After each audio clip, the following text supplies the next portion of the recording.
আসসালামু আলাইকুম। আরেকটি মঙ্গলবার আমাদের নিয়ে আসলো আইন কথনের পঞ্চম পর্বে। আজ আমরা আইন কথনের এই পর্বে আলোচনা করব জনস্বার্থ মামলা বিষয়ে। আজকের এই পর্বটি আমাদের কাছে, সাধারণ মানুষের কাছে অতি গুরুত্বপূর্ণ। কারণ আমাদের আজকের স্টুডিওতে, আজকের এই পর্বে আইনের গুরু এবং আইনের বর্তমান আমাদের আদালতের আইন অঙ্গনের প্রবীণ আইনজীবী আমাদের অতিথি হিসেবে এসেছেন জনাব জেরাই Khan Panna sir, advocate, Bangladesh supreme court. আরো রয়েছেন আমাদের বাংলাদেশ সুপ্রিম কোর্টের আইনজীবী জনাব ব্যারিস্টার অনিক আর হক, রয়েছেন জগন্নাথ বিশ্ববিদ্যালয়ের আইন বিভাগের সহযোগী অধ্যাপক ডক্টর মাসুম বিল্লাহ। আজ আমি তাদের সামনে অতি ক্ষুদ্র এবং নগণ্য আইনজীবী বলবো না, একজন মানুষ। আমি বেশি কথা না বলে আমি সরাসরি জনাব জেরাই খান পান্না স্যারের কাছে চলে যাচ্ছি, যে আমাদের মূল বিষয় যেটা, তার যে সূচনা বক্তব্য জনস্বার্থ মামলা বিষয়। আমি স্যারকে অনুরোধ করব, স্যার আমাদের যদি একটু বুঝিয়ে বলেন যে জনস্বার্থ মামলা বলতে কি। প্রবীণ আইনজীবী। ফার্স্ট হলো, আমি কোনো আইনের গুরু না। আইনের গুরু কিছুটা বলা যায় মাসুম বিল্লাহকে। তো অনেকও আমার চেয়ে, এখানে যারা আছে সবাই আমার চেয়ে বিদ্বান, সবাই আমার চেয়ে, আমি অভিজ্ঞ বয়সের দিক থেকে। তো পাবলিক ইন্টারেস্ট লিটিগেশন বা জনস্বার্থে মামলা, এটার বিশেষ কোনো আইন নাই, কিন্তু সারা পৃথিবীতে এখন এটা কনস্টিটিউশনাল ল এর সবচেয়ে জনপ্রিয় অংশ এটা। কারণ শাসনতন্ত্রের যে দিকটা সাধারণ মানুষের কাজে লাগবে সেটাই হচ্ছে পাবলিক ইন্টারেস্ট লিটিগেশনের মামলা। এটা বিভিন্ন জায়গায় বিভিন্নভাবে নামে বলা হয়। এটার সূচনা কিন্তু হয়েছে আমাদের এই উপমহাদেশের ভেতরে ভারত থেকে, যখন বিচারপতি ভগবতী উনি ছিলেন এটার উদ্যোক্তা। এবং এর একটা প্রিএম্বেল আছে, সে প্রিএম্বেলটা হলো এই যে হিস্ট্রি বলা যায়। সেটা হলো, উনি সকালে উঠে পেপার পড়তেছেন, পেপারের চিঠিপত্রের কলমে দেখেন এক বৃদ্ধা লিখছে যে সে বেশ কিছু বছর ধরে তার হাজবেন্ড মারা গেছে, সে পেনশনের টাকা এবং এই যে তার যে গ্র্যাচুইটি এই টাকা, এটা তুলতে সে পারতেছেন, অক্ষম। কিভাবে সেই টাকাটা তড়িৎ গতিতে পেতে পারে। তো প্রধান বিচারপতি এটাকে পোস্টাল ডিপার্টমেন্ট সহ কয়েকটা ডিপার্টমেন্ট একটা চিঠি দিলেন, দিয়ে দেখলেন যে উইদিন উইক সেই উইডো মহিলা সে টোটাল টাকাটা ফেরত পেয়েছে। উনি ভাবলেন সহজভাবে একটা মানুষের সমস্যার সমাধান করা যায়, যেটা বছর পর বছর ধরেও পাচ্ছে না, এ দরজায় ও দরজায় ঘুরতে হচ্ছে। এবং আমরা 92-তে এটা মাদারীপুর লিগ্যাল এইড এবং আইন সালিশ কেন্দ্রের যৌথভাবে পূর্বনীতে একটা আঞ্চলিক একটা জনস্বার্থের উপরেই একটা, এটা কি বলবো, ঠিক কনভেনশনও বলা যায় না, একটা কনভেনশনই বলা যায়। পাকিস্তানের দিদেন প্রধান বিচারপতি, শ্রীলঙ্কার বিচারপতি, ভারতের বিচারপতি, ভারত থেকে খ্যাতনামা কয়েকজন আইনজীবী, যেমন সম্ভবত কৃষ্ণায়ারও এসেছিলেন, জাস্টিস কৃষ্ণায়ার, যাকে বলা হয় যে এই উপমহাদেশ ভেতরে যে মানুষের মৌলিক অধিকার রক্ষকের জন্য তিনি বিচারক না, শুধু একজন প্রোটেক্টর ছিলেন। তারপরে ছিলেন, নাম ভুলে গেছি আমি, তো পাকিস্তানের চিফ জাস্টিস ছিলেন নাসিম শাহ। তারপরে শ্রীলঙ্কার চিফ জাস্টিস ভেলিমুনা, প্রখ্যাত মানবাধিকার আইনজীবী শ্রীলঙ্কার। এবং বাংলাদেশ থেকে ডক্টর কামাল হোসেন থেকে শুরু করে ব্যারিস্টার ইশতিয়াক সাহেব, এরা ছিলেন। এবং এইখান থেকে একটা পাবলিক ইন্টারেস্ট লিটিগেশন একটা কনসেপশন আমরা পাই। কিন্তু তার আগে থেকে কিছু কিছু প্র্যাকটিস আমাদের এখানে চলে আসছিল, যেমন বেরুবাড়ির মামলা, অ্যাডভোকেট কাজী মুখলিসুর রহমান ভার্সেস বাংলাদেশ। বেরুবাড়ি নিয়ে যে মামলাটা হয় সেটা কিন্তু অ্যাবসলিউটলি পাবলিক ইন্টারেস্ট লিটিগেশন। কাজী মোখলেসুর রহমানের ব্যক্তিগত কোনো বিষয় না এটা। দ্বিতীয় মামলাটা হলো ডক্টর মহিউদ্দিন ফারুকের।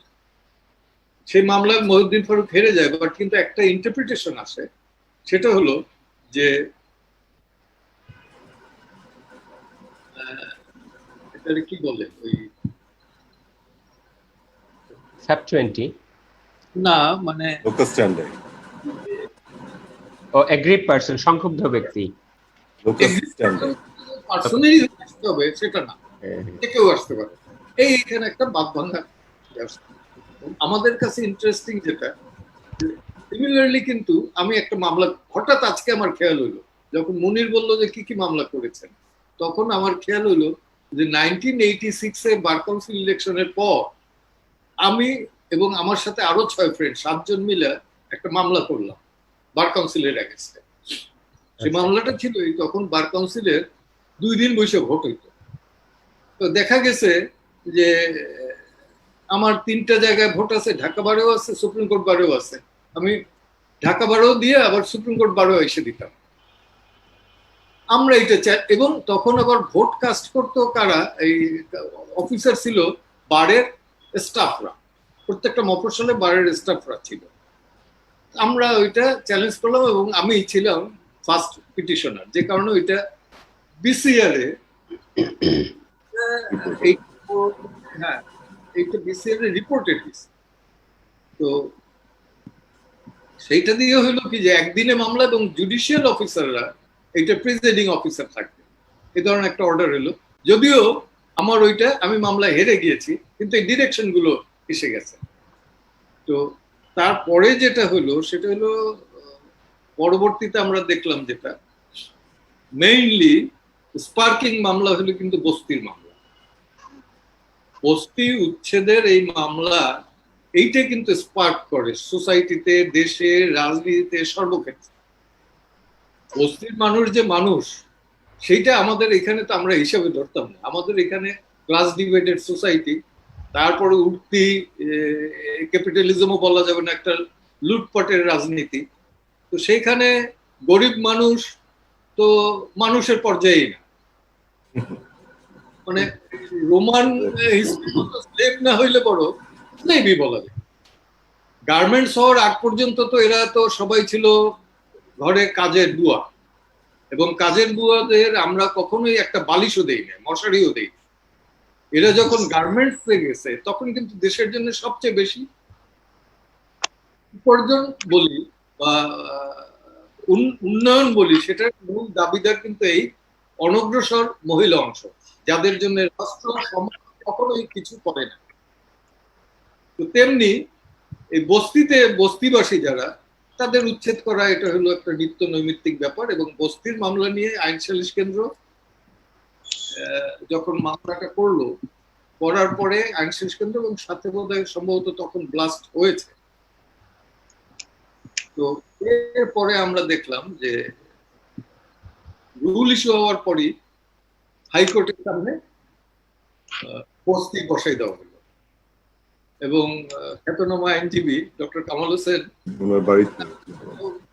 বাড়িতে চলে গেল স্যার সবাই। এই ঘটনায় আরো স্পার্ক করলো এবং একটা লাঠি মিছিল হইল। তো এইসব ঘটনায় বেসিক্যালি ওই মামলাগুলো খুব সিগনিফিক্যান্ট। তখন বিচারপতি, পরবর্তীতে প্রধান বিচারপতি ফজলুল করিম সাহেব এই জাজমেন্টটা দিছিলেন, এবং উনি বললেন যে no, they are the citizen of the Republic.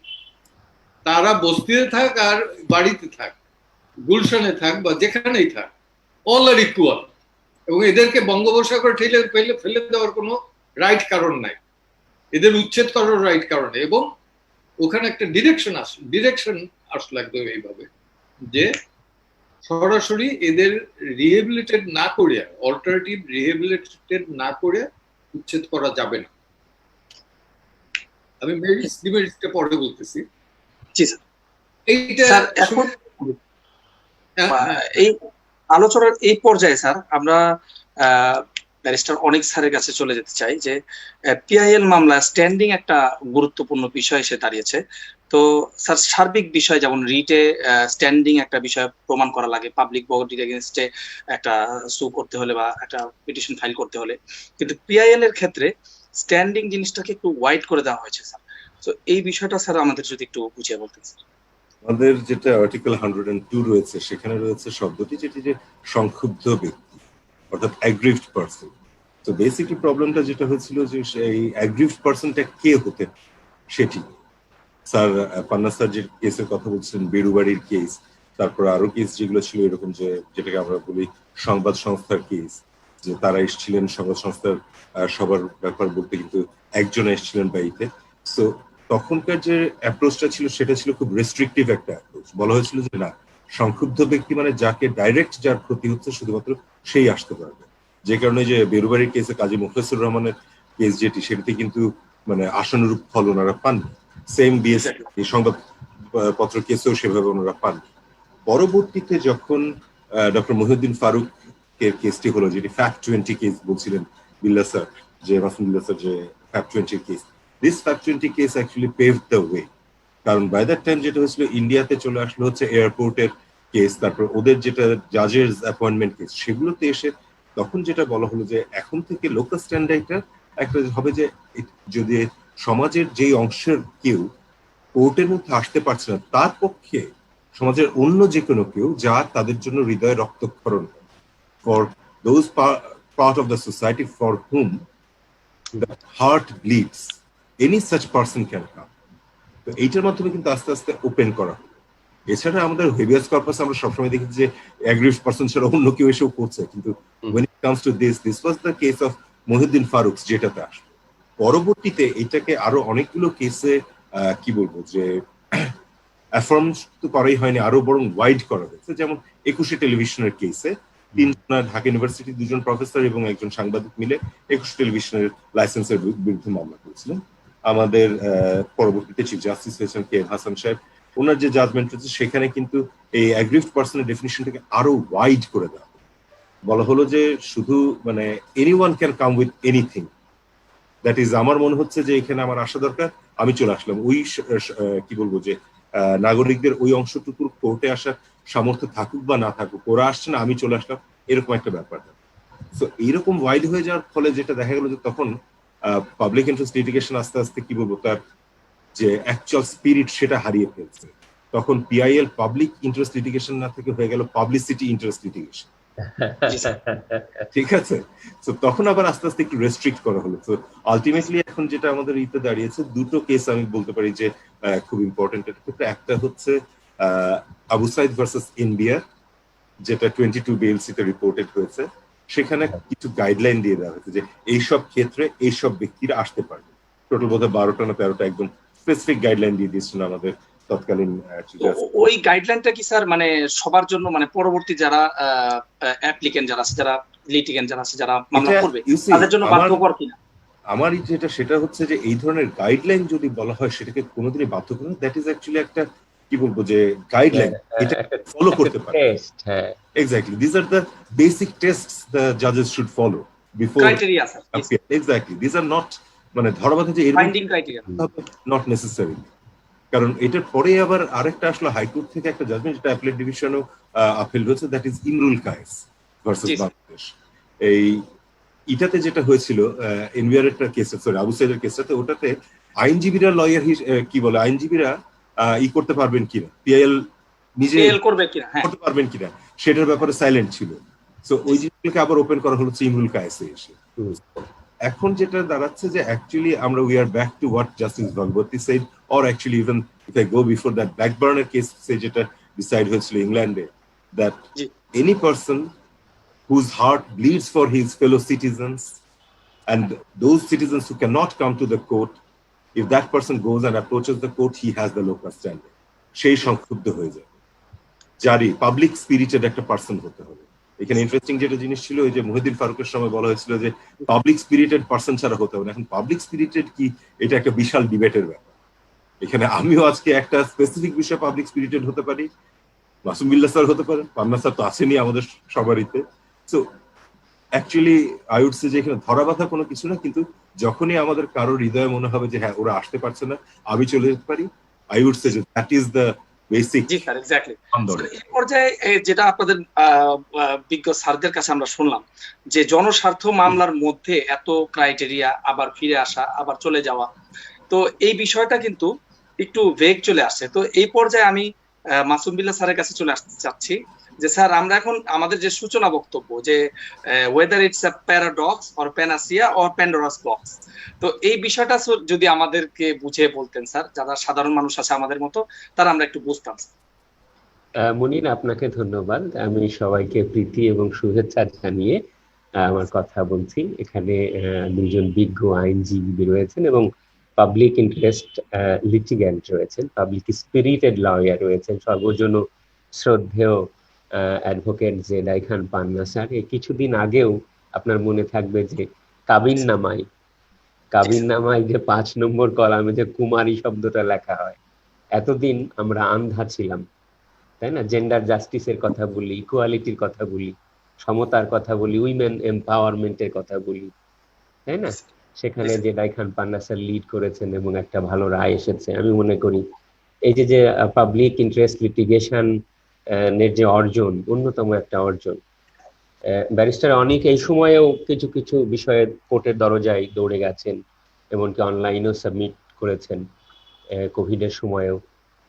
So দুজন খুব প্রাজ্ঞ মানুষ, যোগ্য মানুষই এখানে আছেন। আমি একাডেমিক পার্সপেক্টিভ থেকে হয়তো 2-1 কথা বলবো এবং আপনার শিরোনাম থেকেও 2-1 কথা বলবো। স্যাররা বেরুবাড়ির কথা বলছিলেন, আমরা ওইটাকে বলি ওই যে বঙ্গবন্ধু এবং ইন্দিরা গান্ধীর মধ্যে যে চুক্তি হয়েছিল, চ্যালেঞ্জ হয়েছিল, একটু প্রিম্যাচিওর হয়েছিল মামলাটা, একটু আগে চলে গিয়েছিলেন আইনজীবী, কিন্তু সুন্দর একটা ব্যাখ্যা কিন্তু আমাদের সুপ্রিম কোর্ট তখনই দিয়ে রেখেছেন না। এবং আমরা বলি যে justice Mustafa Kamal, one of our finest legal minds, তিনি মহিউদ্দিন ফারুক মামলায় বলেছেন যে ভারতে যখন হয়নি প্রায় 8 বছর আগে 1982 সালে এসপি গুপ্তা কেস, আর ইংল্যান্ডে ব্ল্যাকবার্ন কেস কেবল হচ্ছে, তখন আমরা এই রায়টা দিয়ে রেখেছি, তাই না? যে কোনো সংক্ষুব্ধ ব্যক্তি তারা আসবেন এবং আমাদের মৌলিক অধিকার এমনকি কন্টিনেন্টাল শেলফ পর্যন্ত বিস্তৃত। এবং ইন্টারেস্টিংলি বলেছিলেন যে কোনো ব্যক্তি আদালতে আসতে পারবেন কিনা সেটা আদালতের জুরিসডিকশনাল সীমাবদ্ধতার উপরে নির্ভর করে না। জাস্টিস সায়েম, তাই না? জাস্টিস সায়েম পরবর্তীকালে রাষ্ট্রপতি হয়েছেন, অতি খর্বাক্ষয় রাষ্ট্রপতি, অনেক কারণে বিতর্কিত, বাট নানদালেস তার জুডিশিয়াল অ্যাকুমেন নিয়ে তো আমরা প্রশ্ন তুলতে পারি না। তিনি ওখানে বলে রেখেছিলেন যে আদালতে আসো, আমার দরজা তো বন্ধ না। এটা আদালতের জুরিসডিকশনাল লিমিটেশনের উপরে নির্ভর করে না, বরং কোন মানুষ যদি প্রমাণ করতে পারেন যে সংবিধানের যে স্পিরিট সেটা ক্ষুণ্ণ হয়েছে, মৌলিক অধিকার ক্ষুণ্ণ হয়েছে, আমাদের দরজা খোলা আছে। তারপর একটা অন্ধ বিন্দু গেছে আমাদের, আপনি জানবেন আইনের ছাত্র হিসেবে, ডক্টর নাইম আহমেদ পিএইচডি করেছেন অনেক স্যার পাবলিক ইন্টারেস্ট লিটিগেশনের উপর, এবং চমৎকার একটা থিসিস। সেখানে তিনি এই সময়টাকে, মাঝের এই সময়টাকে একটু অন্ধ সময় হিসেবে আখ্যায়িত করেছেন। তারপরে হাফ হার্টেড অ্যাটেম্পট ইন সংবাদপত্র, তারপরে না আমাদের এই মহিউদ্দিন ফারুক, যেখানে জাস্টিস মুস্তাফা কামাল বলছেন people is the focal point of law, এবং জাস্টিস বিবি রয় চৌধুরী বলছেন যে সেইটাই, যে whose heart bleeds for the people is an aggrieve person, না? এবং জাস্টিস মোহাম্মদ হাবিবুর রহমান, প্রথিত যশা আমাদের যে সাহিত্যিক, তাই না, তিনি সেখানে বলছেন যে সংক্ষুব্ধতা আপনি যদি বাংলায় বলেন, তাই না, সেখানে একটা সাইকোলজিক্যাল এলিমেন্টও আছে, একেবারে মেয়ারলি ম্যাটেরিয়ালিস্টিক কিছু না, তাই না? সুতরাং 103-এর যে হরাইজন, তাই না? আরো একটা সুন্দর কথা আছে, একটা মেটাফোর আছে ওখানে, বলেছে যে 102 নম্বর আর্টিকেল আমাদের সংবিধানে আলাদা কোনো সমুদ্রের থেকে উঁচু আলাদা কোনো আলাদা আইল্যান্ড না, fundamental principles of state policy, তারপরে ফান্ডামেন্টাল রাইটস আমাদের এক কাতারে নিয়ে ব্যাখ্যা করতে হবে, এর জন্য আমরা গর্ব করতে পারি। সুতরাং আমি মনে করি যে আমাদের একটা সাদা কাগজ আছে, জাতীয় গুরুত্বপূর্ণ, যাকে আমরা সংবিধান নামে ডাকি, তাই না? এই সংবিধানটা কিন্তু জনগণের সংবিধান, পিপলস কনস্টিটিউশন, এবং হাইকোর্ট বা সুপ্রিম কোর্ট যেটাই বলেন আপনি, সেটা হলো একটা ultimate analysis people's court, constitutional court, যে নামে ডাকি না কেন। সুতরাং জনগণের ক্ষমতা যখন ছিনতেই হয়ে যায়, যখন ইনজাস্টিস হয়, তখন মানুষের পক্ষে দাঁড়িয়ে একজন মহিউদ্দিন ফারুক, একজন ব্যারিস্টার অনিকার হক, বা একজন জেডাই খান পান্না, বা একজন সৈয়দা রিজওয়ানা হাসান, বা একজন MC মেহতা, তাই না, মেধা পাটেকর, তারা এসে আসেন যে এই মানুষগুলোর পক্ষে কে দাঁড়াবে। সুতরাং এবং জাস্টিস ভগবতীদের মতন জাজরা থাকেন, কৃষ্ণা আয়ারদের মতো জাজেরা থাকেন, তারা প্রো পিপল জুরিসপ্রুডেন্স সৃষ্টির মানুষে তারা চলে আসে। এখন দেখেন এই সাউথ এশিয়ান পার্সপেক্টিভ থেকেই আমরা এটা আলোচনা করতে পারি। সারা হোসেন স্বাধীন মালিকের বিখ্যাত কাজ রয়েছে এ বিষয়ে। সেখানে আমরা দেখেছি যে আমাদের সোশিও ইকোনমিক ইমানসিপেশন, বা একটু আগে আমি জেন্ডার জাস্টিসের কথা বলছিলাম, কনজিউমার রাইটস জাস্টিসে বাদুল হকের বিখ্যাত রায়, চাইল্ড রাইটস আছে, তাই না, justiciability of socio economic rights, slum dwellers case বিখ্যাত, তারপরে এনভায়রনমেন্টাল জুরিসপ্রুডেন্স, আলাদা তো আমরা বলি যে PIEL, তাই না, পাবলিক ইন্টারেস্ট এনভায়রনমেন্টাল লিটিগেশন, জোনা রাজ্জাকের বিখ্যাত কাজ রয়েছে, তাই না। আমাদের সাংবিধানিকতার ইতিহাস আছে, একটু এপিস্টোলারি জুরিসডিকশন, যেটা সুয়োমোটো কোর্ট নিজে থেকেই জারি করেন, ওটাও তো এক ধরনের PIL-ই না, PIL এর এক ধরনের আমি প্যারাকিয়াল বলবো যে সুন্দর। সো এখানে কিন্তু আমাদের অনেক অর্জন রয়েছে। তারপরেও আমরা দেখেছি যে ইদানিং কালে কি হচ্ছে, এটা অপব্যবহৃত হচ্ছে। জাস্টিস সিনহা একটু আগে আমরা রেফার করলাম কেসটা, সেখানে বলেছেন যে না, অনেক বিজি বডি আছেন যারা অনেক সময় হয় কি যে মানুষের নামে, in the name of the people করতে গিয়ে হঠাৎ করে নিজেদের মধ্যে একটা কি হয়, হয়তো তাদের ট্রু ইন্টেনশন নেই, জাস্ট মিডিয়ার দৃষ্টি আকর্ষণ করবার জন্য হতে পারে, তাই না। হয়তো এখানে একটা কসমেটিক বা টোকেনিস্টিক জাস্টিস নিশ্চিত করবার জন্য এইটা আমরা বলেছি যে this technique whether has been abused by some কি বলবো যে attention seekers or famous mongers, এটা অ্যাবিউজ হয়েছে কি না।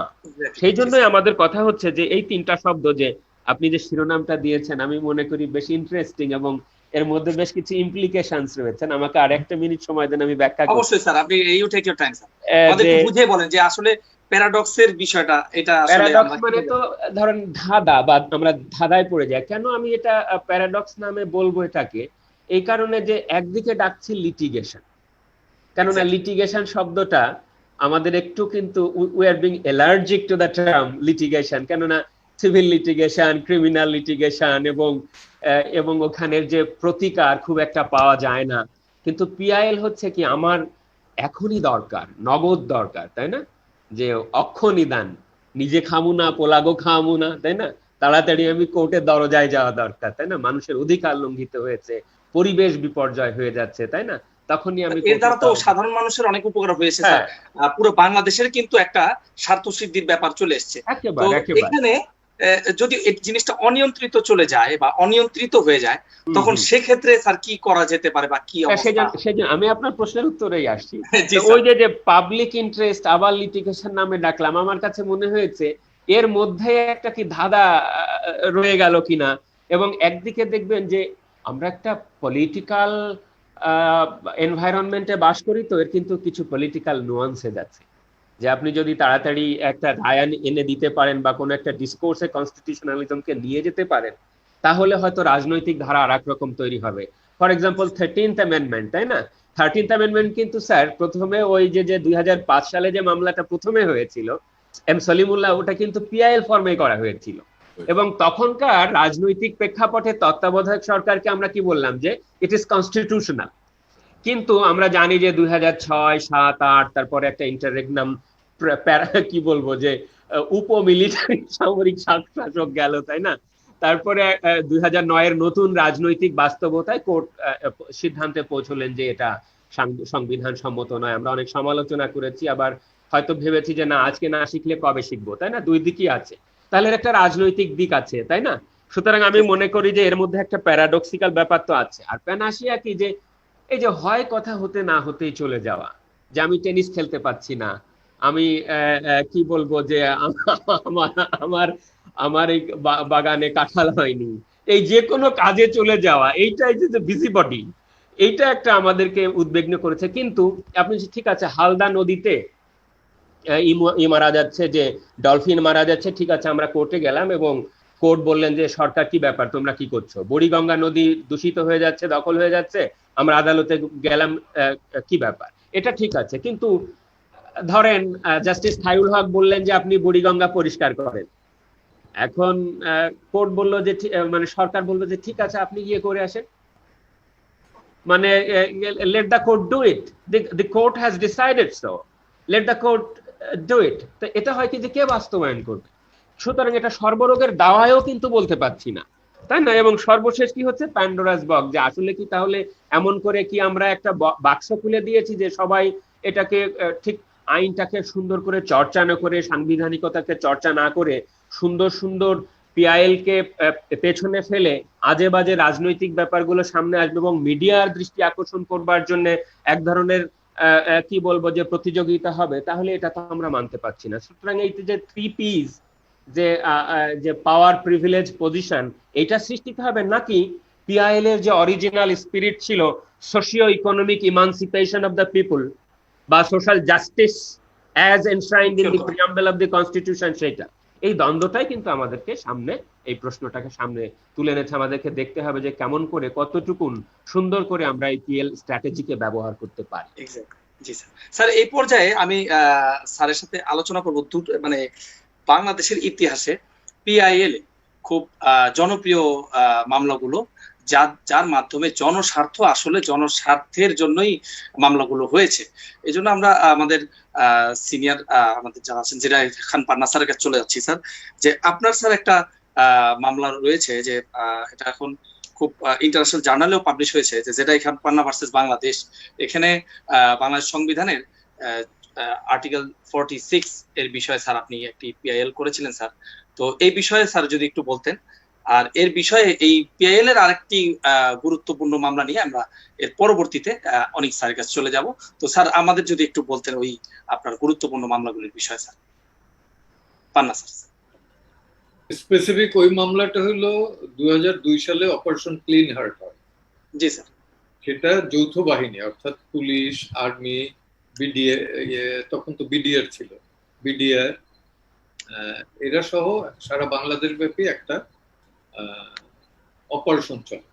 অপারেশন পরে 56 জন লোক, এক্সাক্ট আমার খেয়াল নেই 54 কি 56 জন লোক, জি স্যার 56 জন। এদের সবার বেলায় ছিল যে এরা হার্ট অ্যাটাকে মারা গেছে, এবং পরের বছর 2003 সালে এদের ইমিউনিটি দায় মুক্তি দেয়া হয়, যে বলছে যে এদের বিরুদ্ধে কোনো মামলা বা কোনো কিছু করা যাবে। এবং অদ্ভুত বিষয় হলো যে 2004 সালে র্যাব গঠন করা হলো।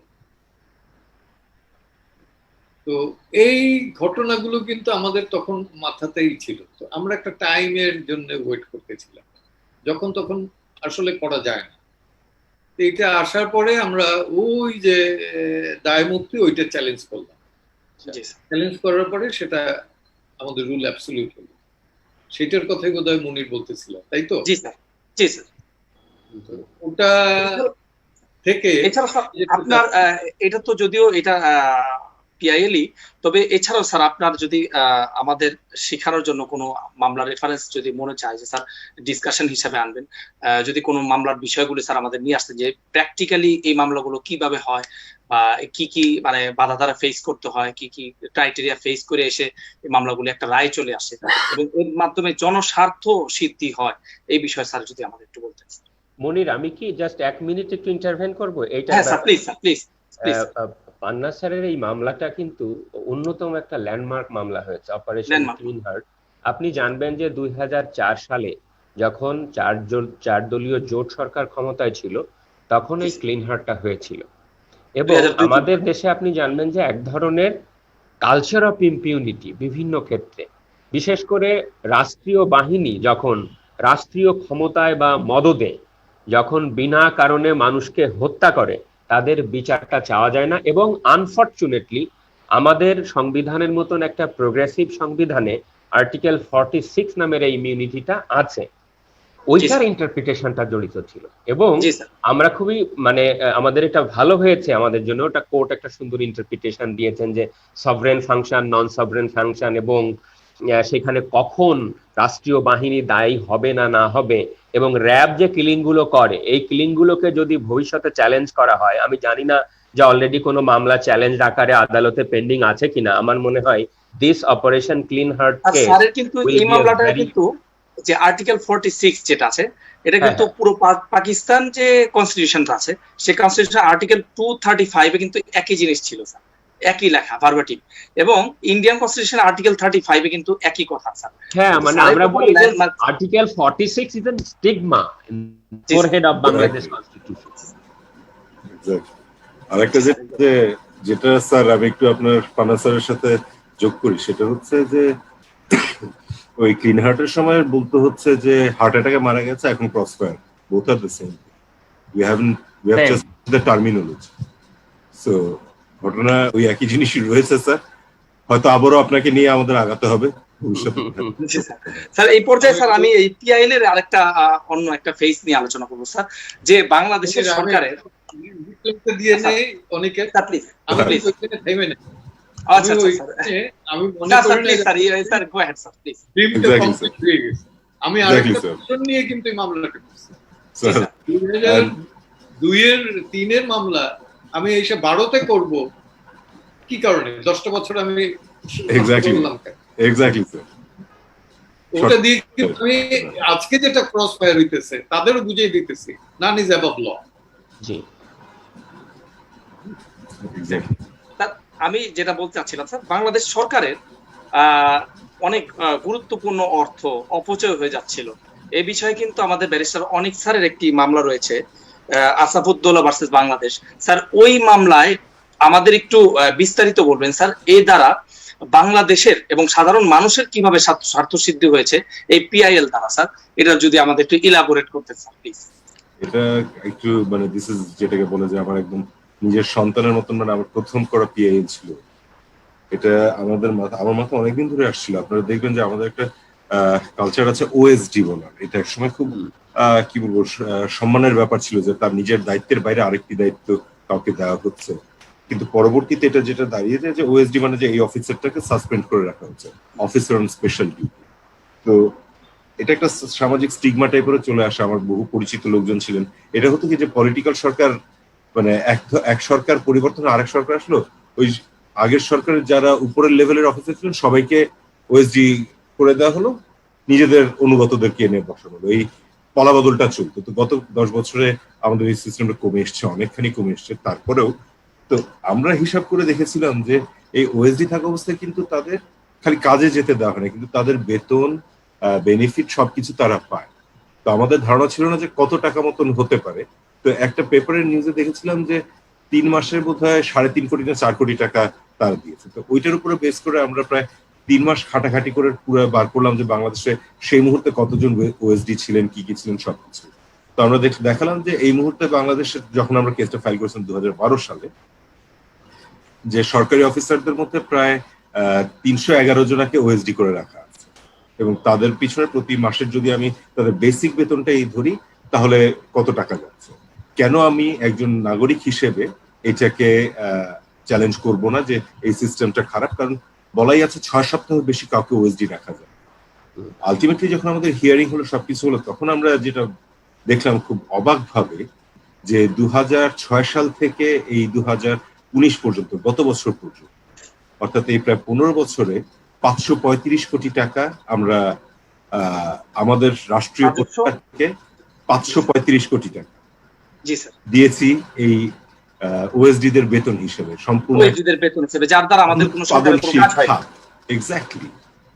এবং এই টাকাটা তো যাচ্ছে আমার পকেট থেকে। I am a tax pair. This is basically another way of saying যে why my heart bleeded. It's not my heart bleeding, it's my pocket bleeding, because it's my money. It's my money, it's your money that is being paid. রাষ্ট্রের উন্নয়নের জন্য কিন্তু এই অপচয়গুলো রোধ করতে হবে sir, এই জন্য কিন্তু এই মামলাটা একটি ল্যান্ডমার্ক মামলা স্যার। সো আমরা এটা নিয়ে গেলাম, এবং তারপর ইন্টারেস্টিংলি দেখা গেল যে এক ভদ্রলোক ছিলেন, তিনি চাকরিতে জয়েন করার 2 মাসের মাথায় তার একটু মেন্টাল ইনস্টেবিলিটি চলে আসে, কিন্তু যেহেতু উনি একবার সিভিল সার্ভিসে ঢুকে গেছেন, ওনাকে আর বার করা হয়নি। উনি ওই 18 বছর ধরে ওএসডি হিসেবে আছেন, বেতন নিচ্ছেন, কোনোদিন অফিসও করেন না, কিছুই করেন না।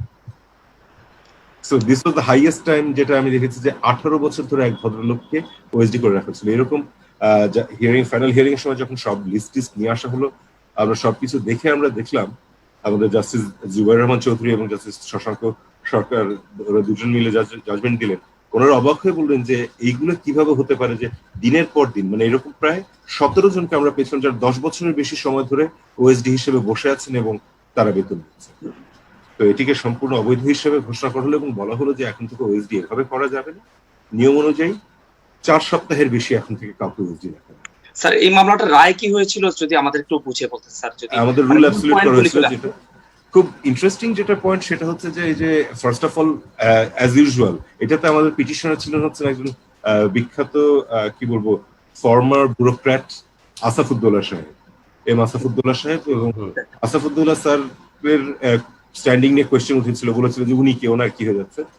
The court said very interestingly একটাই লাইনে যে he is a tax payer, তার টাকা কোথায় খরচ হচ্ছে সেটা জানার অধিকার তার রয়েছে, এবং সরকারকে যদি আমি উন্নয়নের কাজে টাকা দিই তাহলে উন্নয়নের কাজেই ব্যবহার করতে হবে, কোনো অনুৎপাদনশীল খাতে ব্যবহার করা যাবে না। This was just one simple paragraph যেটা দিয়ে ওনারা বলে দিয়েছেন যে এইসব ক্ষেত্রে কি বলবো local standard is not an big issue, anyone who is the tax payer তার টাকা কোথায় খরচ হবে সেটা জানতে চাওয়ার তার অধিকার রয়েছে। এইভাবে এটাকে বলা হলো। অ্যান্ড ডেফিনেটলি পরের যে অংশটা যে সরকারের কাছে আমরা যে ট্যাক্স পেয়ার হিসেবে টাকা দিচ্ছি সেই টাকাটা যাতে অনুৎপাদনশীল কোনো খাতে এইভাবে এত টাকা যাতে খরচ করা না হয়, বিকজ দ্যাট আর একটা যেটা জিনিস ওখানে বলা হচ্ছে একটা সোশ্যাল স্টিগমার ব্যাপার, যে অফিসারটা প্রবাবলি তার জাস্ট পলিটিক্যাল অ্যালিজিয়েন্সের কারণে দেখা যাচ্ছে তাকে ফেলে রাখা হচ্ছে, অথচ সে হয়তো অনেক মেধাবী হতে পারে, তার মেধাটাকে কেন কাজে লাগানো হচ্ছে? যে কোনো জায়গায় তো দেওয়া যায়। আমাদের বেশিরভাগ সময় দেখা যায় যে বিভিন্ন মন্ত্রণালয়ে বলা হয় যে লোকবলের অভাব, লোকবলের অভাব, আর আপনারা তো নিজেরাই নিজেদের লোককে বসিয়ে রেখেছেন, তাদের বসে খাওয়াচ্ছি স্যার। এক্স্যাক্টলি। আর একটা ছিল যে আমাদের সংবিধানে আছে unearned income, no one shall be given the benefit of unearned income. তো আমরা ওটার উপরে গিয়েছিলাম যে এটা যদিও fundamental principle of state policy যে কাউকে তার অনুপার্জিত আয় ভোগ করতে দেওয়া হবে না, তাহলে এখানে কেন? এবং এটা দিয়ে যেটা জাজ সাহেব বললেন যে fundamental principles of state policy হলেও যদিও আমরা বলি যে এটা এনফোর্সেবল না, কিন্তু কিছু কিছু ক্ষেত্রে যদি আমরা এনফোর্স না করি তাহলে সেটা চরম অবিচার হয়ে যায়। This is one of the biggest landmark line of this case, যে fundamental state of principles of state policy we can actually come and enforce that. Sir এই পর্যায়ে আমরা বিজ্ঞ আইনজীবী জনাব পান্না স্যারের কাছে চলে যাচ্ছি। স্যার এরকম যদি আমাদের কোন একটা পিআইএল এর আপনার নিজের করা বা আপনি বলতে চাচ্ছেন যে যাদের মাধ্যমে পিআইএল গুলির মাধ্যমে আমরা শিখতে পারি, জানতে পারি, তাহলে আমাদের যদি স্যার এই এরকম একটা আপনার পছন্দের কোনো পিআইএল এর স্যার আমাদের একটু মানে বাংলাদেশের ইতিহাসে সেরা কোনো এই মামলাগুলো একটু যদি উল্লেখ করতেন স্যার। আমি তার আগে একটু কমিকের এটা অ্যাড করে দিতে চাই। আসাদুল্লাহ সাহেব কিন্তু একজন ব্যুরোক্রেটই শুধু না, তার মতো একজন কবি, অনেক কিছু, গায়ক, উপমহাদেশের দ্বিতীয়টা আর কেউ নাই। এক্স্যাক্টলি। হ্যাঁ, এবং ওনার মেয়ে কিন্তু আমাদের একজন সহকর্মী, মুবিনা, এই অঙ্গনেরই মুবিনা আসো, একসময় ডিএজি ডেপুটি অ্যাটর্নি জেনারেল ছিলেন, এখন দেখি না কোর্টে খুব একটা। এখন স্যার উনি বাংলাদেশ আমেরিকান টোবাকোতে চিফ অফ লিগ্যাল হিসেবে আছেন। তাই আমার সাথে দেখা হয় না।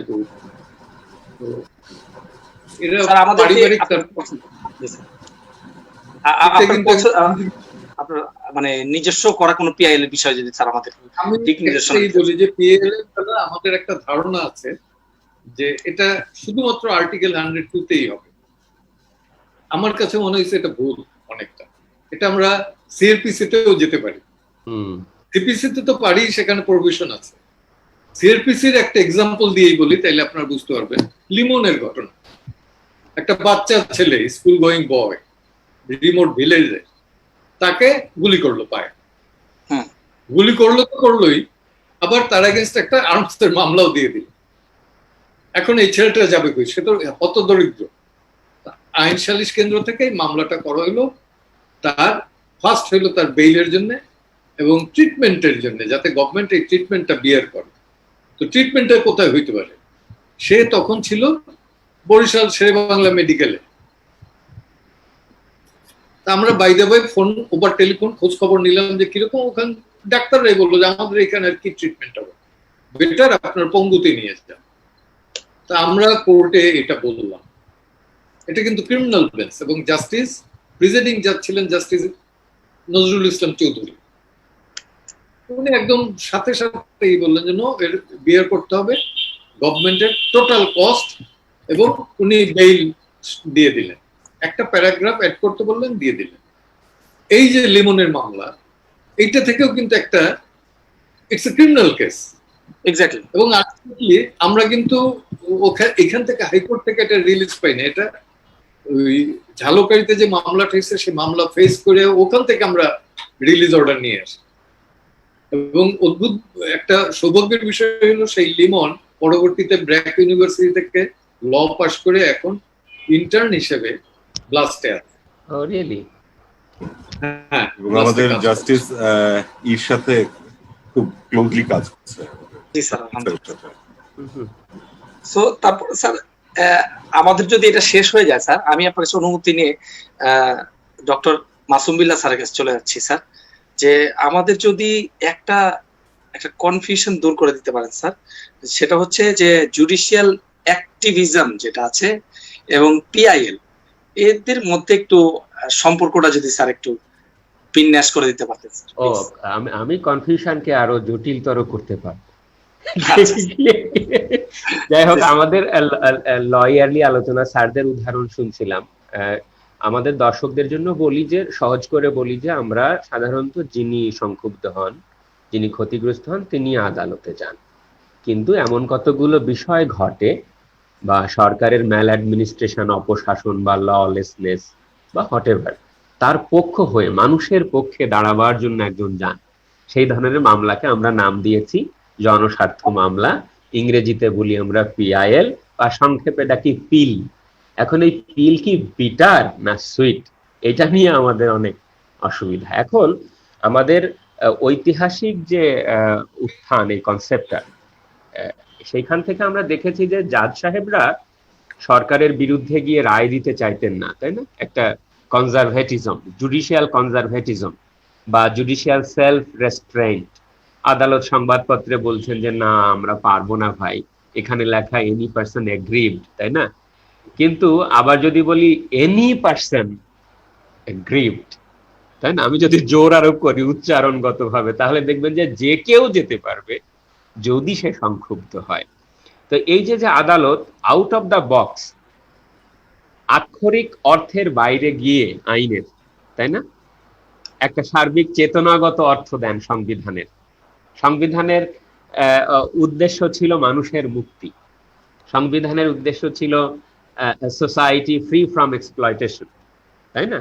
এই উদ্দেশ্যকে সামনে রেখে জাজ সাহেব যে জাস্টিসটা দেন, এই যে স্পিরিটগত ভাবে সেই ধরনের কাজকে আমরা বলি যে না, এটা একটা বিচারিক সক্রিয়তা, বা ইংরেজিতে নাম দিয়েছি জুডিশিয়াল অ্যাক্টিভিজম। তাহলে জুডিশিয়াল অ্যাক্টিভিজম হলো পিআইএল মামলা এন্টারটেইন করবার এক ধরনের, কি বলবো, যে একটা শর্ত, প্রিরিকুইজিট। জাজ সাহেবরা যদি নিজে থেকে একেবারে শামুকের মতন খোলস না পাল্টান, তাহলে তো আমি তার আদালতে যেতে পারবো না, তাই না? যেমন মাজদার হোসেন মামলা, এটা অবশ্য পিআইএল না, কিন্তু ওইখানে জাস্টিস নাইমুদ্দিন ছিলেন, তিনি খুব লিটারেল জাজ ছিলেন। তিনি বলতেন যে এত কথা তো মাজদার হোসেনে আসার কথা না, তোমার কাছে চাইলাম নিয়ে একটা কথা, তুমি মানে 12টার দিক নির্দেশনা দিয়া দিলা, তাই না? সো এটা অনেক ব্যাপার আছে। কিন্তু তারপরে সে ব্লাস্টের যে মামলা, রিমান্ড চ্যালেঞ্জ করা হয়েছে না, তো ওইখানে তো 15টা নির্দেশনা দেওয়া হয়েছে, তাই না? এই যে জাজেরা একেবারে নাকে খত দিয়ে পার্লামেন্টকে ডেকে পাঠায়, সরকারকে ডেকে পাঠায় যে তুমি এই বিষয়ে এখনই আইন করো, যতদিন না আইন করবা ততদিন পর্যন্ত এই দিক নির্দেশনাগুলো মানতে বাধ্য থাকবা, তাই না? সেক্সুয়াল হ্যারাসমেন্টের আমাদের কোনো ল ছিল না। জাস্টিস সৈয়দ মাহমুদ হোসেন কি করেছেন, একেবারে পুরো লাইন আপ দিয়ে দিয়েছেন যেটা মানতে হবে, তাই না? এখনো নেই, কিন্তু এখনো নেই। এবং রিমান্ড লতেও সরকার একেবারে ছোট লোকের মতন অ্যাপিল করতে করতে গিয়ে, মানে সেই আই এম সরি যে মাহবুবে আলম যে অ্যাপিয়ার করেন, সরকারের আইনজীবী হিসেবে অ্যাপিয়ার করেন, রাষ্ট্রের অ্যাটর্নি জেনারেলেরই কোথায়, তাই না? যখন সে, আমার মনে আছে যে উপেন্দ্র বক্সি, ভারতের বিখ্যাত প্রফেসর, যখন এসপি গুপ্তা বা 80 দশকে যখন মামলাগুলো হচ্ছিল, বলছে যে এখন ভারতের সুপ্রিম কোর্ট বোধহয় ইন্ডিয়ানদের সুপ্রিম কোর্ট হলো। তো সুপ্রিম কোর্ট বা হাইকোর্ট ডিভিশন কবে বাংলাদেশের মানুষের সুপ্রিম কোর্ট হয়ে উঠবে? The chief justice of Bangladesh, the supreme court of Bangladesh, তাই না? সুতরাং এই যে আউট অফ দ্য বক্স গিয়ে যে কাজটা করেন কোর্ট, এটাকে আমরা জুডিশিয়াল অ্যাক্টিভিজম নাম দিয়েছি। এবং কিছু ক্রিটিসিজম থাকলেও জুডিশিয়াল অ্যাক্টিভিজমকে আমরা একাডেমিকরা এনকারেজ করি এবং বলি যে সোশিও ইকোনমিক জাস্টিস প্রতিষ্ঠায় এটার প্রয়োজন রয়েছে। কিন্তু মুশকিল হলো, এই যে বললাম যে আমি একজন জাজের নাম নিয়েই নিচ্ছি, আমার নিতে অসুবিধা নাই, বিকজ আমার একটা একাডেমিক জায়গা থেকে একটা ফ্রিডম রয়েছে। জাস্টিস শামসুদ্দিন চৌধুরী মানিক যখন বেঞ্চে ছিলেন, দেখতেন যে এই যে এত মামলা এন্টারটেইন করছেন, তাই না? এই পতাকা স্যালুট দেয় নাই, এই করে নাই, সেই করে নাই, ডাকে পাঠারে, অমুকরে এই করে, ডিসি রে দাঁড় করায় রাখে, ডক্টর কামাল হোসেন রে ডকে বসায় রাখে, এই ধরনের অপব্যবহার হয়েছে। সুতরাং এইটাকে আমরা নাম দিয়েছিলাম this is not judicial activism, this is rather judicial adventurism. সুতরাং আমাদের কিন্তু এটা একটু লক্ষ্য রাখতে হবে যে অ্যাক্টিভিজমটা কোর্টের তরফে থেকেও যেন অতিরিক্ত ওভার ইউজ না হয়, আবার আইনজীবী মহোদয়রাও যেন এটা সাংবিধানিক একটা সুন্দর একটা। আপনার সাথে আমি একটু কোশ্চেন জড়ো করে দিতে চাচ্ছিলাম স্যার, যদি বেয়াদবি না নিতেন। তো এই পিআইএল মামলা আসলে জিতে কে, লিটিগেট না পিটিশনার, মানে এই বিষয়টা যদি একটু। না, এটা নিয়ে একটা বিতর্ক আছে যে এটার জন্ম কিন্তু 60-এর দশকে আমেরিকাতে, ওই কালোদের যে অধিকার রক্ষা, তাই না, এন্টি ডিসক্রিমিনেশন, ওইখানে ওরা বলতো সোশ্যাল অ্যাকশন, মানে সোশ্যাল অ্যাকশন স্যাল বলতো, অর্থাৎ এটা লিটিগেশন না, ওরা এটাকে বলতো মুভমেন্ট টাইপ অফ থিং। তারপরে আপনি ব্ল্যাকবার্নের কেস লন্ডনে যান, ওখানে ইউরোপিয়ান ইউনিয়নে জয়েন করা, তারপরে ট্যাক্সের বিষয়ে সিনেমা, অশ্লীল সিনেমা প্রদর্শন, এসব ব্ল্যাকবার্ন যেত, তাই না? ওইখান থেকে আমরা নিয়ে আসছি এখানে আমাদের কি বলে বেরুবাড়ি কেসে, তারপরে এসপি গুপ্তার হাত দিয়ে পাকিস্তানে বেনজির ভুট্টো কেস, আব্দুল বাকি বালুচ কেস, তাই না? পাকিস্তানেও সুন্দর সুন্দর মামলা আছে। কিন্তু পাকিস্তান থেকে ইন্ডিয়া এবং বাংলাদেশের পার্থক্যটা হলো, পাকিস্তানের সংবিধান তো আসলে একটা it is lean towards Islamism, কিন্তু আমাদের সংবিধান বা ভারতের সংবিধান, আমাদের সংবিধানও কিছুটা ইসলামাইজেশন হয়েছে মাঝে, কিন্তু আমাদের সোশ্যাল জাস্টিস আছে। কিন্তু ফলে আমাদের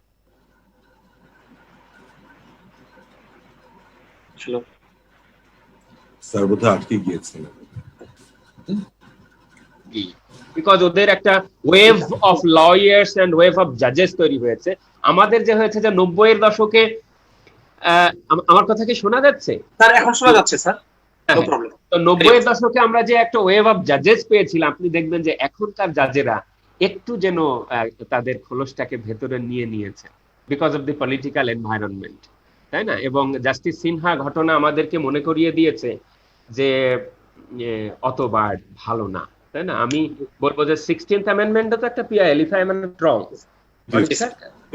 ইট ইজ অলসো মুনজিল মুর্শেদ গেছেন এবং তিনি এটা করেছেন। আমি ব্যক্তিগতভাবে 16th অ্যামেন্ডমেন্টের রায়ের একজন, মানে আমি কি বলবো যে পার্লামেন্টারি মেকানিজমের পক্ষপাতী, কিন্তু সুপ্রিম জুডিশিয়াল কমিশনও যে খারাপ হয়েছে তা না। এটা লক্ষ্য হচ্ছে যে whether judicial independence can best be protected by which kind of model, আপনি যে মডেলই এক্সারসাইজ করেন না কেন।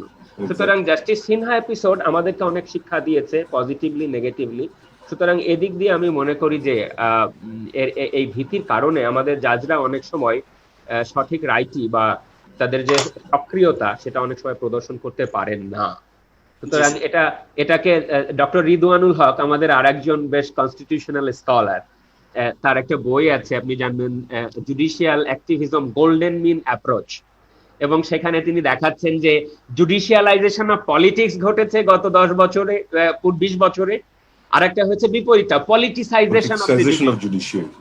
দুটাই হয়েছে, যে জাজদের নিয়োগের ব্যাপারে পলিটিসাইজেশন হয়েছে, এবং আমি হিসেব করে রেখেছি যে ও জাস্টিস খায়রুল হক কখন অবসর নিবে, জাস্টিস হাসান কখন অবসর নিবে, তাই না? এই যে ম্যাথমেটিক্যাল টার্মস, এটা জুডিশিয়ারিকে বিপদে ফেলে দিয়েছে।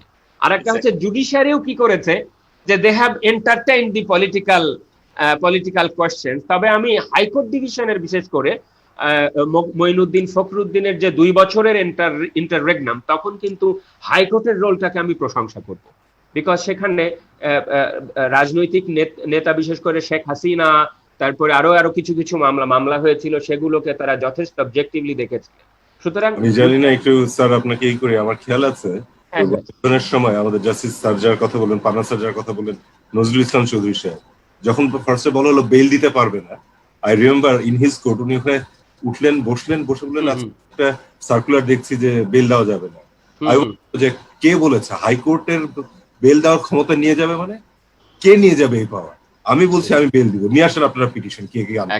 একেবারে এন্ড তারপরে এটার পরে জাস্টিস নাইম সাহেব, শাহ আবু নাইম মুমিনুর রহমান সাহেব, উনি কিন্তু প্রথম বেল দিলেন আমাদের প্রধানমন্ত্রী তখনকার শেখ হাসিনা এবং খালেদা জিয়া, দুজনে কি উনি একসাথে বেল চৌধুরীর লেখা জাজমেন্ট।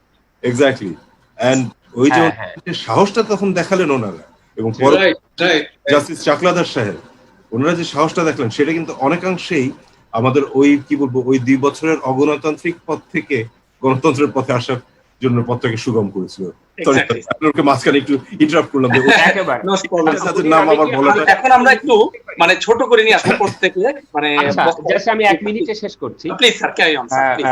আপনি যদি আমাকে পরে সময় না দেন তাহলে আমি একবারেই শেষ করতে পারি। না, পরে সময় হবে স্যার, অল্প ক্ষুদ্র সময়। তাহলে আমি এই পর্বটা 1 মিনিটে একটু বলছি যে আর 2টা ইস্যু এখানে খুব গুরুত্বপূর্ণ মনে হয় আমার কাছে। যে আমার কাছে মনে হচ্ছে আমাদের যে বারটা, এটা হাইলি পোলারাইজড, পলিটিক্যালি পার্টিসান বার। এখানে হয় কি যে জুডিশিয়াল পিআইএল এর মতো মেকানিজম, আমাদের জাজরা মানে আমাদের আইনজীবীরা 2টা ভাগে বিভক্ত থাকে, তো এতে বেঞ্চ একটু অসুবিধায় পড়ে যায়। এইটা কিন্তু আমাদের জন্য আমি মনে করি একটা বড় একটা অসুবিধা, একটা চ্যালেঞ্জ। আরেকটা হলো এই গ্লোবালাইজেশন শুধু ইকোনমিক্সের ক্ষেত্রে ঘটে নাই, কালচারের ক্ষেত্রে ঘটে নাই, লয়ের ক্ষেত্রেও একটা কি ঘটেছে, গ্লোবালাইজেশন ঘটেছে। এবং মাইগ্রেশন অফ কনস্টিটিউশনাল আইডিয়াস, যে আমেরিকান কনস্টিটিউশনাল ল থিওরি বা বলে মনে করেন কানাডিয়ান থিওরি বা ইউকে থিওরি বা অস্ট্রেলিয়ার থিওরি আমরা কি করছি, আমদানি করছি। জাস্টিস সিনহার 16তম সংশোধনী মামলা সমালোচনা হওয়ার অন্যতম একটা কারণ হলো যে উনি অনেক বেশি পেজ লিখে ফেলেছিলেন এবং লটাকে উনি কমিউনিকেট করতে পারেন না, এবং টু মাচ একাডেমিক এবং অন্যান্য দেশের আইডিয়াকে। স্যার, ওই জাজমেন্টে কি কেউ ডিফার করছিল? না স্যার, এটা ইউনানিমাস জাজমেন্ট। অনলি জাস্টিস সিনহার উপর দায়িত্ব দিয়ে তো মানে অব্যাহতি পাওয়ার কোনো স্কোপ নাই। এটা ভেরি ইন্টারেস্টিং যে 13th অ্যামেন্ডমেন্ট মামলায় জাস্টিস নাজমুন আরা সুলতানা এবং justice M A Wahab Mia dissenting opinion দিয়েছিলেন। ডিসেন্টিং অপিনিয়ন আমাদের জুডিশিয়াল কালচারকে বা জুরিসপ্রুডেন্সকে শক্তিশালী করে, কিন্তু 16th অ্যামেন্ডমেন্ট কিন্তু অন্যান্য জাজরা সহমত পোষণ করেছেন, বাট সেপারেট অপিনিয়ন দিয়েছেন। But whereas justice Sinha had to pay for that. সেটা আমাদের জন্য একটা বাজে একটা দৃষ্টান্ত হিসেবে রয়েছে বলে আমি মনে করি। ইস্যুটা আরো ভালোভাবে ডিল করা যেত। বাট মুনির, আমি শেষ করছি যে ওই মাইগ্রেশন অফ কনস্টিটিউশনাল আইডিয়াস, ওইটা আমাদের জন্য কতটুকুন ভালো হয়েছে আমার মনে হয় একটু গবেষণা করা দরকার। সেটা আমাদের একটু দায় নেব যে আমরা যারা একাডেমিক আছি, আমরা একটা আলাদা স্বতন্ত্র অবজেক্টিভ জুরিসপ্রুডেন্স তৈরি করতে পারিনি, যেখান থেকে লয়ার্স কমিউনিটি, বেঞ্চ এবং বার দুইটাই তারা সেখানে ঋদ্ধ হবেন এবং আরো অধিকতর অ্যাপ্লিকেশনের দিকে তারা যেতে পারবেন। আমি মনে করি এখানে আমাদের ল স্কুলগুলো এবং লিগাল স্কলারদেরকেও কিন্তু ভূমিকা নিতে হবে। জি স্যার। স্যার, আমি বলতে চাচ্ছিলাম স্যার এই পর্যায়ে যে আমাদের পিআইএল এর অনেক সুনাম আছে, আমাদের সাধারণ মানুষের স্বার্থসিদ্ধি বা সাধারণ মানুষের উপকারের জন্য পিআইএল খুব গুরুত্বপূর্ণ ভূমিকা রাখে। তবে স্যার, পিআইএল এর ক্ষেত্রে অনেক ডিমেরিটস বা শোনা যায় যে নেগেটিভ বিষয়গুলো, যে প্রথমত যে বিষয়গুলো স্যার বলে ফেলেছিলেন যে ফ্লাড গেট ওপেনিং এর যে বিষয়টা, ব্যাপক আকার মামলার বিস্তার লাভ করা, এই বিষয়টা। তারপর সেকেন্ড বিষয় হচ্ছে স্যার মনোপলির বিষয়টা। তারপরে বিষয় চলে আসলো যে রাজনৈতিক স্বার্থ সিদ্ধি বা কেউ ব্যক্তিগত পরিচিতি লাভ করা, মিডিয়ার সামনে চলে আসা, এইটারও একটা বিষয় চলে আসে। আসলে আরেকটা যে চতুর্থ নাম্বার বিষয়, সেটা হচ্ছে যে আসলে পিআইএল এর যে লিটিগেন্ট মামলাটা করে না কই আপনার পিটিশনার মামলাটা করে, স্বার্থটা কার, আইনজীবী না সাধারণ মানুষের? তো এক্ষেত্রে ওভারঅল বিষয় নিয়ে সমস্যা বলতে গেলে স্যার অনেক দূরে চলে যাব আমরা, কিন্তু সমস্যা সমাধানের উপায় বিষয় নিয়ে আমরা স্যারদের একটু আলোচনা করব। এর পর্যায়ে প্রথমেই চলে আসছি প্রবীণ আইনজীবী জনাব পান্না স্যারের কাছে। স্যার যদি অল্প করে আমাদের একটু বলতেন যে এক্ষেত্রে যদি সমস্যাগুলো যেটা অ্যাড্রেসড, সেগুলো সমাধানের কি উপায়, এটা পর্যায়ক্রমে সব আইনজীবীর কাছে, সব স্যারের কাছে, আমরা অতিথিগণের কাছে চলে যাবো। স্যার পান্না স্যার যদি একটু আমাদের বলতেন। আমি সিম্পল একটা বলবো, সেটা হচ্ছে যেটা যদি ফ্লাড গেট ওপেনও হয়, আমার বেনিফিশিয়ারি কারা, ইফ দেয়ার পিপল, আমার তো কোনো অবজেকশন নাই, সে মিডিয়া একদম ভাইজে ভাইজে খাক, 24 ঘন্টা থাক, আমার অসুবিধা কোথায় যদি এখানে পিপলের বেনিফিট হয়? এক্স্যাক্টলি। এটা মানুষের ক্লিয়ার হয়ে গেল। জি বিষয়টা যে দিকেই আসি না কেন, এর বেনিফিশিয়ারি যদি পিপল হয় তাহলে আর কোনো অসুবিধা নেই। যেটা হয় সেটা আমরা রুল নেওয়ার পরে অনেকে আমরা প্রসিড করি না, তখন রুলটা যখন ডিসচার্জ হয় এটা কেউ খোঁজও রাখি না। That's the problem. এটার কারণ কি, এতক্ষণ তো আমরা বেঞ্চের সমালোচনা করলাম, বারের করি না। বার কি সেভাবে এনরিচ, তাই না? আমি তো যখন আমার এই যৌবনকালের বার যেটা দেখেছি, আজকে দেখলে পরে আমার কষ্ট লাগে, মানতে পারি না। হ্যাঁ, তো সেই দিকটা আর কি, এটাও সত্যি যে বার এখন আর জাতির বিবেক হিসাবে নাই, এটা পলিটিক্যাল পার্টির ব্রাঞ্চ হয়ে গেছে। আমরা পলিটিক্যাল পার্টির ব্রাঞ্চ হিসাবে অ্যাক্ট করি, তো যতক্ষণ পর্যন্ত আমার এই বিবেক হিসাবে কাজ করার মতো সেই বিবেকটা না থাকবে ততক্ষণ পর্যন্ত তার এটা পজিটিভ আমি ওইভাবে এক্সপেক্ট করতে পারি না। তারপর আমি বলবো যে এর ভেতর থেকে হাঁটি হাঁটি পাপ্পা করে যেভাবে আগাচ্ছি সেটা খুব একটা খারাপ না, এটা প্রশংসা করতেই হবে। এবং ইয়াং জেনারেশন বুঝুক আর না বুঝুক আসছে পিআইএল এর, এবং এটা বিভিন্ন ওয়েতে আসছে। আমি আবারও বলি এটা কেবলমাত্র কনস্টিটিউশনাল দিক না, এটা সিভিল লিটিগেশনের দিকেও আসা যায়। যেমন আমি একটা সিআরপিসির কথা বললেন স্যার, সিআরপিসির তো বলছি, সিভিলেও যেমন কম্পেনসেশনের মামলা, লঞ্চ ডুবির যেটা একটা এমবি নাসরিন ভোলায় যাওয়ার পথে ডুবে গেছিল, সেইটা নিয়ে মামলা হইতে হইতে গত 14 সালে এসে 2003 সালের মামলা 14 সালে এসে হাইকোর্টে এটা অ্যাবসলিউট হয়েছে। একটা ধৈর্য থাকতে হবে, যিনি শুরু করছিলেন মামলা লোয়ার কোর্টে, এবং এইটা একটু খুব ডিফিকাল্ট টাস্ক। ডেড বডি গুলো চলে গেছে, কে কে মিসিং, এদের বাড়ি বাড়ি গিয়া খোঁজ নিয়ে আইসা এই কম্পেনসেশন মামলা ওইভাবে আনা, তো এটাও কিন্তু one kind of public interest litigation. এটা যে কেবলমাত্র আর্টিকেল 102 তে হবে বা কনস্টিটিউশনাল কোর্টে আসতে হবে, নট দ্যাট। আমরা সুমোটর বেলা ক্রিমিনাল বেঞ্চে যাই না, এক্স্যাক্টলি তাই। এবং সিভিল কোর্টে তো আরো প্রভিশন বেশি আছে, এটা সিপিসিতে প্রভিশনটা বেশি, এবং সবগুলো প্র্যাকটিস করতে হবে। বেসিক্যালি যেটা দরকার, বারকে এনরিচ না করতে পারলে পরে, বারকে রিসোর্সফুল না করতে পারলে পরে বেঞ্চ কোনোদিন রিসোর্সফুল এক্সপেক্ট করতে পারি না। এটাই আমার স্যার। এই পর্যায়ে কোশ্চেন একই স্যার, এবার ব্যারিস্টার অনিক স্যারের কাছে আমরা এই একই কোশ্চেনে স্যার একটু উত্তর কামনা করছি স্যার। স্যারের সাথে আমি পুরোই একমত যে সারাদিন টিভিতে আসলেও কোনো প্রবলেম নেই, সারা পুরো পৃথিবী জুড়ে তার নাম ছড়ানোর প্রবলেম, বাট ইস্যুটা অ্যাকচুয়ালি পাবলিকের ইন্টারেস্টে কিনা সেটা দেখা রাখে। আমি যে কোনো কিছু নিয়ে দাঁড়িয়ে যাচ্ছি, যেটা বিল্লাহ স্যার বলছিলেন যে আমার বাড়িতে কাঁঠাল ধরছে না কেন, আমি সেটার জন্য দাঁড়িয়ে গেলাম, সেগুলোকে তো আমরা আর পিআইএল হিসেবে ট্রিট করতে পারবো না। So there is that particular idea যে whether it is at all in the public interest or not, ওই থ্রেশহোল্ডটাকে দেখতে হবে। ফ্লাড গেট বলতে কিন্তু এখানে মিডিয়া ফ্লাড গেটের কথা না। আর স্যার যেটা বলছেন তার সাথে আমি 100% একমত যে জাজ সাহেবেরা জাজমেন্ট তখনই দিতে পারবেন যদি আমি ওখানে যে কেসটাকে করি। আমি যদি আমার কেসটাকে ফাইল করে ওই রুল পেয়েছি বলে চারদিকে শব্দ করে করে ফেললাম, তারপরে আর ওইটার কোনো খবর নেই, ওটা একসময় দেখা গেল যে নট প্রেস রিজেক্টেড হয়ে গেল, যে ওটাকে কি উত্থাপন করেনি বলে খারিজ করে দিল, তাহলে তো কোনো লাভ হবে না। So as a lawyer you have to have that much sort of like কি বলবো যে ডেডিকেশন, বিকজ বেশিরভাগ সময় যেটা হয় আমাদের পিআইএল এ, এটাতে আমি নিজে যেটা বলি সেটা হচ্ছে ঘরের খেয়ে বোনের মোষ তাড়ানোর কেস, যে আমার নিজের পকেটের গাঁটের টাকা খরচ করে আমি মামলা করছি যাতে সাধারণ মানুষের উপকার। তো বেশিরভাগ লোকজনই এটাকে করতে পারে না, কি বলবো যে জনস্বার্থে মামলা যেটাকে বলা হয় এক্স্যাক্টলি চালিয়ে যাওয়ার ক্ষমতা হয়তো রাখে না, বা ইন্টারেস্টটা চলে যায়। স্বাভাবিক ব্যাপার, আমরা উকিলেরা টাকা না পেলে কেন কোর্টে যাব যদি if I am not driven by that. So আমার যেটুকু ছিল সেটা যদি হয়ে যায় যে আমি আমার পাবলিসিটি পেয়ে গেছি আর করবো না, এটা হলে তখন কিন্তু দ্যাট বিকামস যেটাকে কি বলবো ফ্লাড গেট ওপেন না, ঠিক এটাতে the whole purpose gets defeated, এবং একটা ভালো কেস হয়তো আপনি করেছিলেন সেটাকে নষ্ট হয়ে যাচ্ছে, যে আলটিমেটলি কিছু করতে পারছে। সো এখানে জাজেদেরকে দোষ দেওয়ার সাথে সাথে আমাদের নিজেদের বোধহয় লয়ারদের একটু আয়নাতে চোখ দেখারই আছে। And at the same time Masum sir already নিজেদের সমালোচনা করেছেন যে বাংলাদেশে কিন্তু পিআইএল এর উপরে হাতে গোনা দু একটা মাত্র কি বলবো একাডেমিক কাজ রয়েছে, তাও যার রয়েছে আমার শ্রদ্ধেয় বড় ভাই নাইম ভাই, ডক্টর নাইমের যে বইটি রয়েছে সেটা ওনার পিএইচডি থিসিস, উনি একজন প্র্যাকটিসিং লয়ার। কামাল সারা আপার এবং স্বাধীন ভাইয়ের যেটা রয়েছে তারও প্র্যাকটিসিং লয়ার। চ্যাপ্টার, একাডেমিক হ্যাঁ। কাছ থেকে কিন্তু আমরা খুব একটা এই বিষয়ে কোনো কিছু পাচ্ছি না। যদি ওনারাও সবাই মিলে এখানে, this is we need a holistic approach to develop, believe it. It needs the judiciary, as in the judges, it needs the lawyers, and it needs the academics to come and shed light on us. আমরা সবাই মিলে যদি আগে, definitely we will have a goodie, and it will not be a Pandora's box, it will not be a paradox, it will be the panacea if it can be used. Exactly sir. Sir question একই sir, এবার doctor Masud. I mean Munir, I cannot agree more. এর চেয়ে তো আর একমত মানে দ্বিমত করার কিছু নাই। আসলে আমাদের যেদিন ডক্টর মহিউদ্দিন ফারুক নামের যে রিফালজেন্ট স্টার মারা গেলেন, সেখান থেকে আমাদের পাবলিক ইন্টারেস্ট কেন জানি একটু ম্রিয়মান হয়ে গেল। হ্যাঁ, এবং আমি যেটা ফিল করি সেটা হলো সাংবিধানিকতাবাদ, এটা যে টার্মটা, এটা শুধু কোর্ট কেন্দ্রিক হওয়া উচিত নয়।